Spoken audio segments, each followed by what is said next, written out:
깊은 구덩이 속으로 빨려 들어가는 콘크리트의 양은 무려 레미콘 20여 대 분량. 엄청난 물량과 시간이 들어가는 만큼 흙막이 공사에만 600억 원의 돈이 들어간다.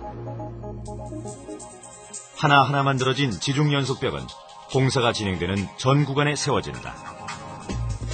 지중연속벽 하나의 크기만도 높이 60m, 폭 6.5m, 두께 1.2m. 지하철 구간을 따라 20층 높이의 빌딩이 벽을 이뤄 들어서는 셈이다. 철옹성과 같은 지중연속벽을 기반으로 두 개의 지하철 역사와 1.065km의 터널이 만들어진다.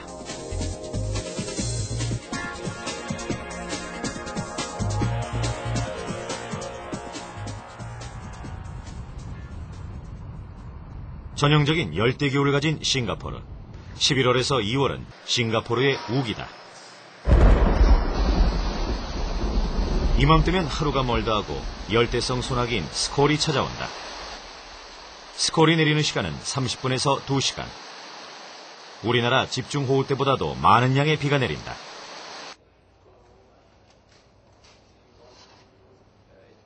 유례 없이 강한 빗줄기에 비상대책회의가 열렸다.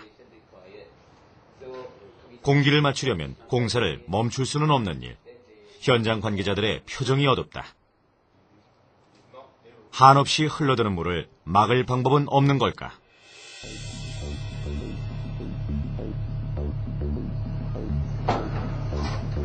비가 그친 현장은 그야말로 물바다다. 한 삽을 퍼올렸을 뿐이지만 구덩이에는 이내 물이 들어찬다.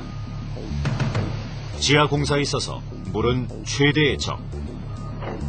땅속 물을 제거하지 못한다면 완성된 토목 구조물은 언제 무너질지 모르는 치명적인 위험에 처할 수 있다. 싱가포르에서도 국내와 마찬가지로 이 지하수가 상당히 많이 높고 우리가 한 3m에서 4m 정도 팠을 때 물이 나오기 시작합니다. 그 토목 공사는 대부분이 이 물과의 전쟁이라고 할 수 있는 거죠. 섬들로 이뤄진 나라 싱가포르. 비가 오지 않아도 땅속은 언제나 물에 젖어 있다.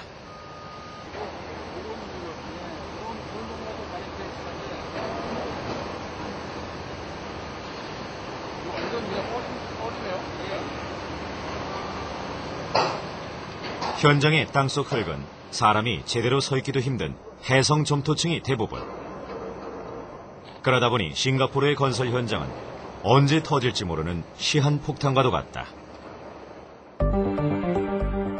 2004년 4월 싱가포르 지하철 공사장에서 지중연속벽 붕괴 사건이 발생했다. 4명의 인명사고와 6차선 고속도로까지 무너져 내린 대형 참사.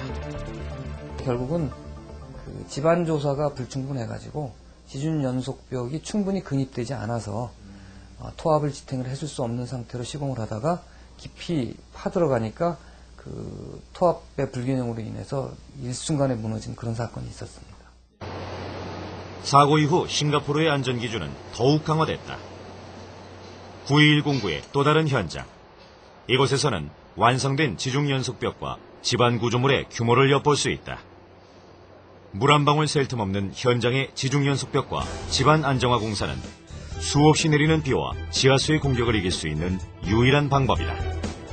독특한 디자인과 첨단 공법으로 지어진 싱가포르의 마천루는 보는 이를 즐겁게 한다.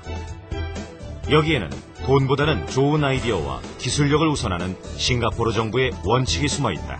Our tender evaluation criteria is a two-envelope system where we will evaluate the technical proposal first, the quality of technical proposals before we look at the pricing. In SsangYong submissions, I think what really come across is the technical proposal for staging of the work. For example, the Tempe road diversion, the canal alignment. I think that play a big part, and in swaying as to how good compared to your competitor. 국내 건설사가 진행 중인 도심 2기 지하철 92109. 싱가포르의 남북을 관통하는 부키티말 로드는 싱가포르에서도 가장 혼잡한 구간이다. 그리고 공사 구간을 가로지르는 로처 수로까지 해결해야 하는 상황. 그래서 이곳은 싱가포르 지하철 공사에서도 마의 구간으로 꼽힌다. 여기 여건을 말씀드리면 저희 정거장이 첫 번째는 이제 수로 밑에 건설돼야 되는 난점이 있고요. 그 수로를 이설해야 되는 난점이 있고, 두 번째는 이곳 지형이 교통량이 상당히 많은 부키티마 지역입니다. 위쪽으로는 말레이시아까지 통하고 있고 싱가포르로 통하는 주 메인 도로라고 할 수 있죠. 해서 교통량도 많고 사람 유동 인구가 많음으로써 거기에 대한 적정한 공법을 선택하다 보니까 공법이 많이 지금 적용되게 된 것이라 할 수 있습니다. 모든 악조건을 해결하기 위해 지하철 터널 공법이 총동원됐다. 첫 번째, 리틀 인디아 역 구간은 나틈 공법이, 중간 구간에서는 개착식 공법, 마지막으로 로처역 주변 293m 구간은 실드 TBM 공법이 적용된다. 구역별 맞춤 터널 공법을 적용한 가장 큰 이유는 각 구간의 지반 구조 때문이다. 지중 연속벽 공사가 진행되기 한 달 전, 9.11 전반에 걸쳐 지반 조사가 진행됐다. 뒤에 보시는 그 시추 장비를 이용해서 지반 조사를 실시하고 있는데요.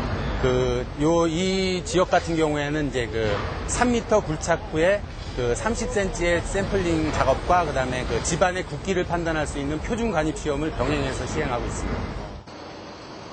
지반 조사는 토목 구조물을 안전하면서도 경제적으로 건설하기 위해 미리 기초 지반의 성질을 알아보는 일이다. 가장 일반적으로 시행하는 표준 관입 시험은 무게 64kg의 해머를 76cm의 높이에서 자유낙하시켜 지반의 단단함을 측정한다. 이때 30cm를 밀어넣는 데 필요한 타격 횟수를 N값으로 표기하는데 N값이 클수록 단단하다는 의미다. 예를 들어 뻘과 같은 진흙의 N값은 0, N값이 50을 넘어서면 암반과 같은 단단한 지반이라 할 수 있다. 표준 관입과 동시에 30cm의 샘플도 얻는다. 한 지점에서 채취되는 샘플의 수는 지반의 상태에 따라 달라지는데, 샘플링된 토양과 암반의 성질을 분석하면 보다 정확한 지반 상태를 확인할 수 있다. 이것이 로처 역